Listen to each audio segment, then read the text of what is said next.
Salmo 63. Vou fazer a leitura do Salmo e peço a atenção de todos. Ó Deus, Tu és o meu Deus forte, eu te busco ansiosamente, a minha alma tem sede de Ti, meu corpo te almeja como terra árida, exausta, sem água. Assim, eu te contemplo no santuário, para ver a Tua força e a Tua glória, porque a Tua graça é melhor do que a vida, e os meus lábios te louvam. Assim cumpre-me bem dizer-te, enquanto eu viver, e em Teu nome levanto as mãos. Como de banha e de gordura, farta-se a minha alma, e com júbilo nos lábios a minha boca te louva. No meu leito, quando de Ti me recordo e em Ti medito, durante a vigília da noite. Porque Tu me tens sido auxílio, à sombra das Tuas asas eu canto jubiloso. A minha alma pega-se a Ti, e a Tua destra me ampara. Porém os que me procuram a vida para destruir, abismar-se-ão nas profundezas da terra. Serão entregues ao poder da espada, e virão a ser pasto dos chacais. O rei, porém, se alegra em Deus. Quem por ele jura, gloriar-se-á, pois se tapará a boca dos que proferem mentira. Pai, fala conosco nessa noite, Senhor. Ministra sobre nós a Tua palavra. É o que te pedimos e oramos assim em nome de Jesus. Amém. Mais um salmo de Davi, mais um salmo de lamento, mais um salmo de confiança. Davi era o mestre do lamento, né? Mas ele também era o mestre da confiança. Ele desenvolve um cântico com confiança, mesmo vivendo algumas dificuldades na sua vida, impostas em primeiro lugar pelo deserto, porque ele estava no deserto, e em segundo lugar, dificuldades essas impostas pelo seu filho, por ser ele um fugitivo, estar fugindo de Absalão. Essa história, meus irmãos, esse contexto histórico está registrado lá no segundo livro de Samuel, no capítulo 15, versículos 23 e 28. Davi está fugindo do seu filho Absalão, e ele está como um refugiado no deserto de Judá. Mas em nenhum momento lhe faltou a confiança. Eu creio que nenhum de nós sabemos o que é se refugiar num deserto, porque no deserto você olha para um lado e para o outro e só tem areia. Se olha para o céu, não tem uma nuvem sequer, um céu azulzinho, aquele sol escaldante brilhando nas nossas cabeças. Imagine então você ser obrigado a fugir para um lugar onde provavelmente ninguém vai lhe procurar, porque as pessoas vão pensar, se ele fugir para o deserto ele vai morrer, porque no deserto não tem fonte de alimento, no deserto não tem fonte de sustento. E foi exatamente para o deserto de Judá onde Davi se dirigiu e ali permaneceu algum tempo, até então que ele recebeu notícias que poderia voltar para Jerusalém e voltar então a reinar sobre o seu povo. Imagine então, minhas irmãs e meus irmãos, imagine Davi então no deserto de Judá como um refugiado, sofrendo não só todo o sofrimento imposto pela natureza de um deserto, mas também sofrendo em seu coração, porque afinal de contas ele estava sendo perseguido, não por um governo, não por uma autoridade, não por um inimigo de outra nação, mas ele estava sendo perseguido pelo seu próprio filho, por aquele a quem ele concedeu vida, aquele que ele colocou no mundo. Mas preste atenção nas palavras de Davi, mesmo no deserto, mesmo sofrendo com esse sentimento em relação ao seu filho. O salmo inicia com expressões de anseio por Deus. Ele diz no versículo 1, eu te busco ansiosamente. Ele continua e diz, a minha alma tem sede de Ti, o meu corpo te almeja. Ou seja, Davi está aqui, meus irmãos, no deserto. Ele está, como ele vai completar o versículo 1, ele está numa terra árida, exausto, e está sem água. Mas ainda assim, mesmo nessa condição, O salmista demonstra, meus irmãos, o quanto Deus lhe faz falta, o quanto estar no templo adorando, louvando ao Senhor, o quanto estar na presença de Deus lhe faz falta, porque ele inicia o salmo em que, pese estar nessa situação terrível no deserto, ele diz: Senhor, Tu és o meu Deus forte,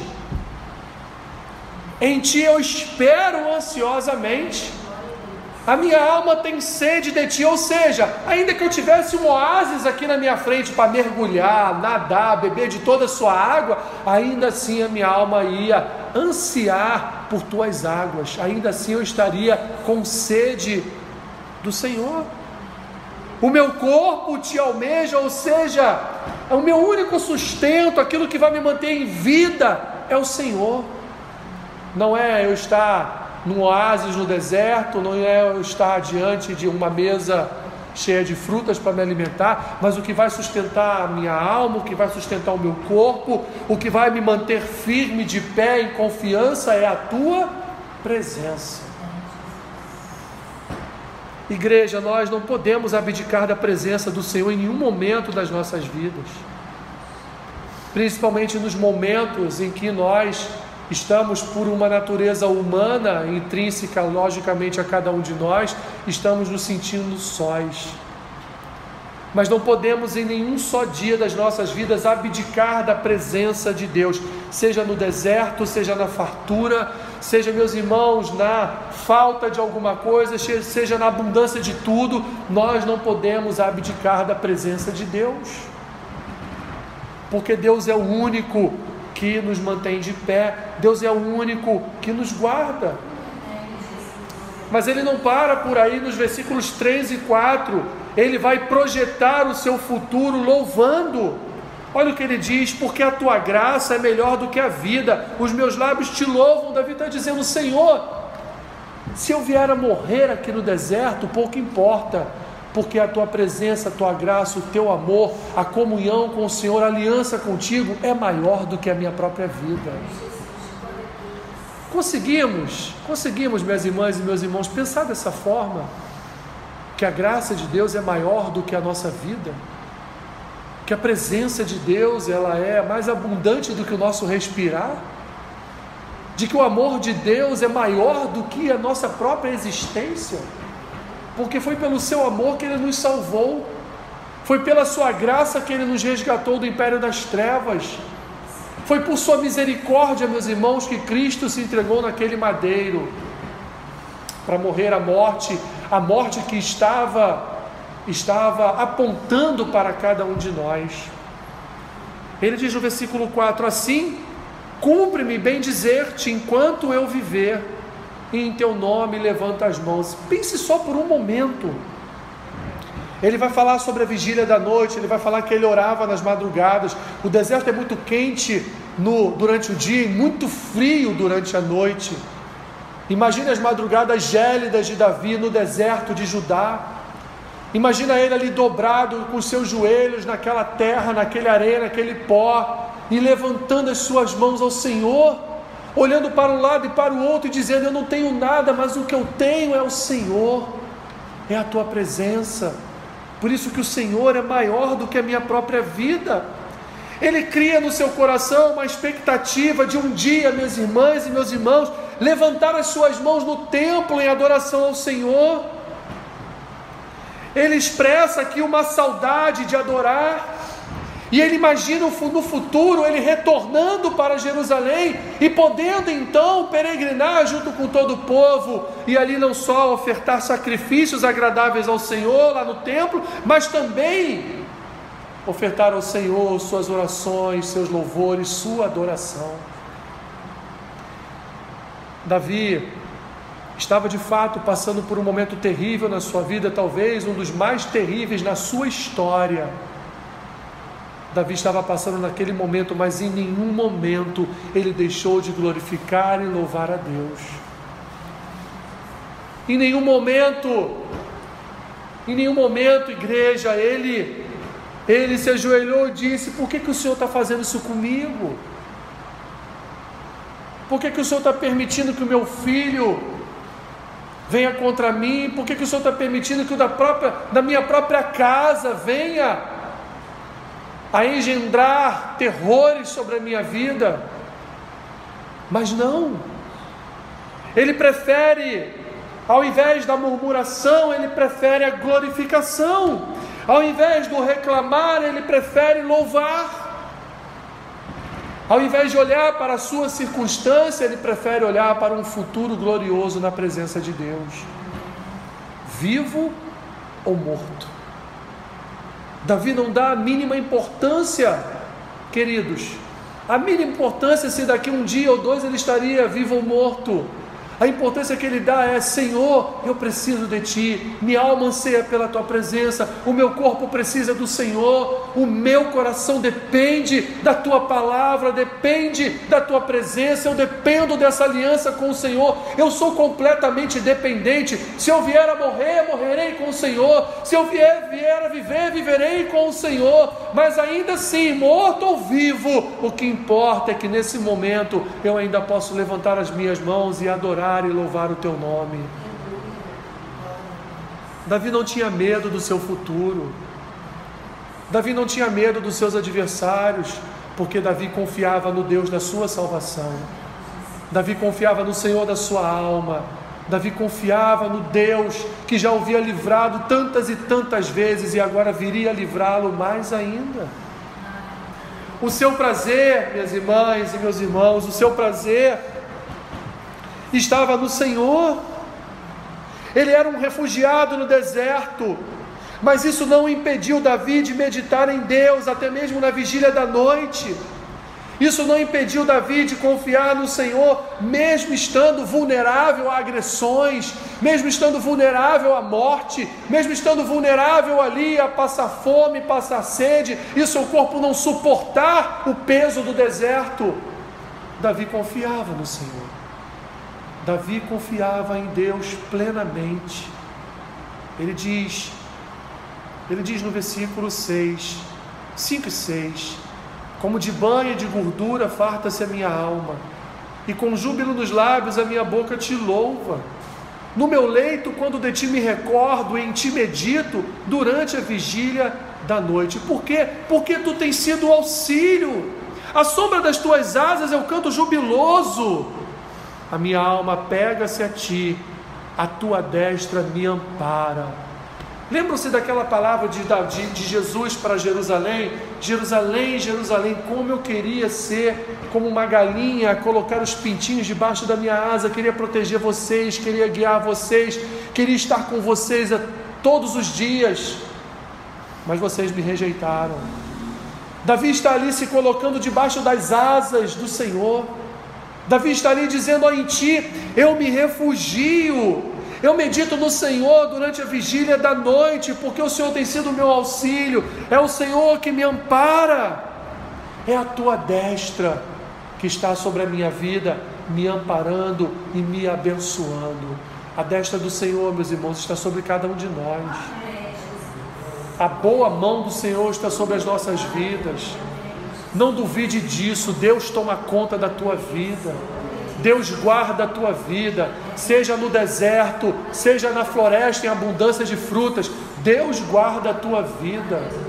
Não há nada que esteja fora do controle dEle, não há nada que esteja fora do alcance dEle, não há nada que esteja fora do plano do Senhor para a tua vida. Tudo, meus irmãos, tudo vai de encontro com a soberania de Deus, tudo vai de encontro aos cuidados do Senhor, porque Ele é o guarda de Israel, Ele é o guarda que não dorme, Ele não dormita, Ele não está distraído em nenhum momento, os seus olhos em todo instante estão acampados em nossa direção. E creia nisso, o Senhor é nossa fonte de refúgio. Homens não são nossa fonte de refúgio, governos não são nossa fonte de refúgio, autoridades não são nossa fonte de refúgio, o Senhor é nossa fonte de refúgio. Ele que é a nossa salvação, Ele que é o alívio da nossa alma, Ele que é o arrimo da nossa alma, do nosso coração, o único que nos sustenta. O nosso sustento depende do Senhor. A graça derramada sobre nós depende do derramar que vem dEle. As águas de descanso, minhas irmãs e meus irmãos, dependem dele. Davi mantinha-se em comunhão com Deus, independente da distância que ele estava de Jerusalém, do templo. Em qualquer lugar ele apegava-se ao Senhor em confiança, sabendo que o Senhor continuaria a sustentá-lo. E por isso, querida igreja, por isso que o salmista crê que Deus é a sua única esperança. Deus é a nossa única esperança. Deus é a única fonte de bondade para as nossas vidas. Deus é a única fonte que devemos apreciar e beber dessa fonte. A sua palavra é para nós luz e lâmpada. Ela é para nós um caminho. A sua palavra é para nós salvação. Querida igreja, ele continua no versículo 7, porque tu tens me sido refúgio, e à sombra das tuas asas eu canto jubiloso. 8, a minha alma pega-se a ti, a tua destra me ampara. 9, porém os que me procuram a vida para destruir, abismar-se-ão nas profundezas da terra. Eles serão entregues ao poder da espada, e virão a ser pasto dos chacais.